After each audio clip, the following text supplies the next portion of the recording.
Leo 13 മാർപ്പാപ്പ നമ്മളോട് പറയും, സഭയും സമൂഹവുമൊക്കെ കടന്നുപോകുന്ന പ്രതിസന്ധിയിൽ സ്വർഗം ഇടപെടും പരിശുദ്ധ അമ്മയുടെ ജപമാല പ്രാർത്ഥന വഴി എന്ന്.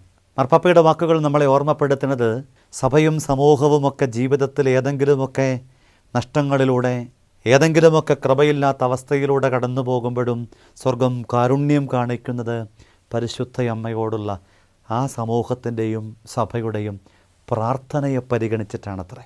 സകല വരങ്ങളും സകല നന്മകളും നിറഞ്ഞ പരിശുദ്ധ അമ്മയുടെ മാധ്യസ്ഥത്തിൻ്റെ മുൻപിൽ സ്വർഗം നമ്മളോട് കാരുണ്യം കാണിക്കാതിരിക്കില്ല. കഴിഞ്ഞ ജീവിതകാലത്തിൻ്റെ കുറവുകളോ പരാജയങ്ങളോ പരിഭവങ്ങളോ പരാധീനതകളോ എന്തുമുണ്ടാവട്ടെ, അവിടേക്കൊക്കെ ഇടപെടാൻ തക്ക വിധമുള്ള അമ്മയുടെ അത്ഭുതകരമായ ഒരു വൈഭവത്തെ മാർപ്പാപ്പയുടെ വാക്കിലൂടെ തിരുസഭ നമ്മളെ ഓർമ്മപ്പെടുത്തുകയാണ്. അവിടെ ചിന്തിക്കുന്നത് പോലെയല്ല, അമ്മയിലൂടെ സ്വർഗം നമ്മളിലേക്ക് കാരുണ്യത്തിൻ്റെ പ്രവാഹത്തെ ഒഴുക്കും.